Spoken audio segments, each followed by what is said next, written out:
The amendments of the Constitution are one of, if not the most important rules and regulations of the United States.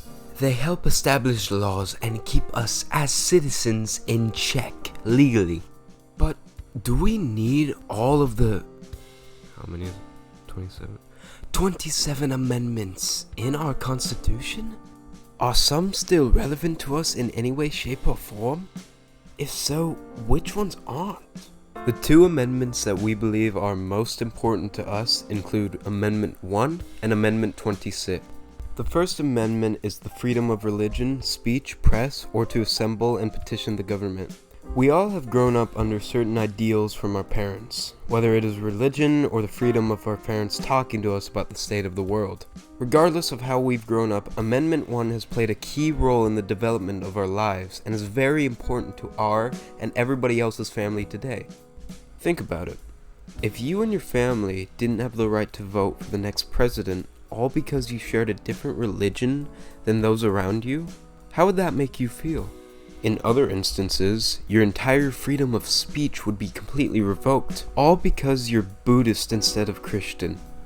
Amendment 26, freedom to vote at all the age of 18 and above, is really important to us because we believe that this amendment matters to us all, as we'll being turned 18 very soon within high school, which means we will have been married enough to have to say in the government. Also, it is important to everyone that is young adults are allowed to have votes in the government, as the newer generation bring new ideas to the table. One of the amendments that we would like to get rid of is Amendment number 16, which states that our income can be taxed by the government.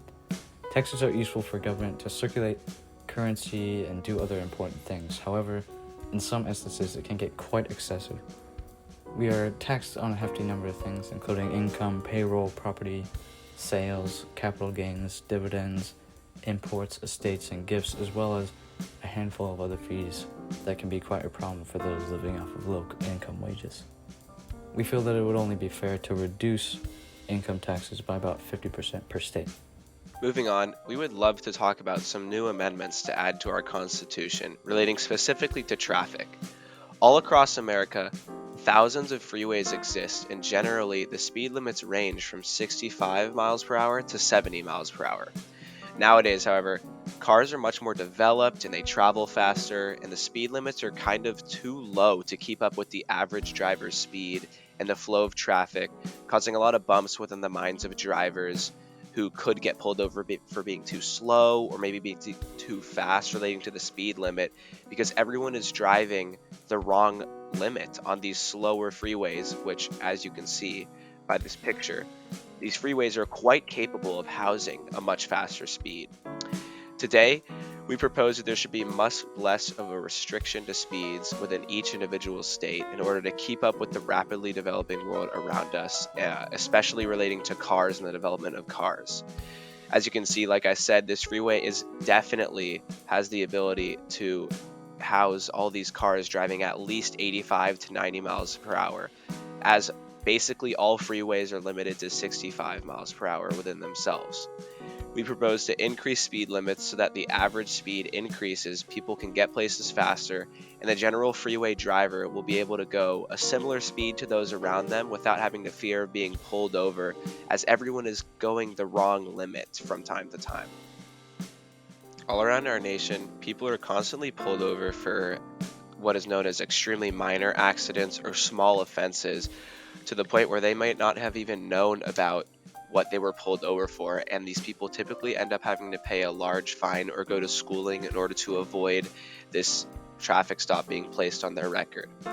The cyclist in this video shown was pulled over as he did not know his exhaust pipe was not up to date, and this caused him to be fined over $100, which brings me to my next point. We propose that, given the situation to be deemed as being a small offense, people should be allowed to redeem a sort of get-out-of-jail-free card every 6 months, allowing people to get away with accidental or completely harmless accidents within the public. Allowing this free getaway every 6 months, only once by the way, will allow people to feel less anxious from tickets. It'll allow people to be more trusting of being pulled over and more trusting of the officer. People will be allowed to have a much smoother process, and this will keep the public happy whilst also reinforcing laws at the same time to those specific individuals in situations where they may not have just been ready to be pulled over or something may have gone wrong.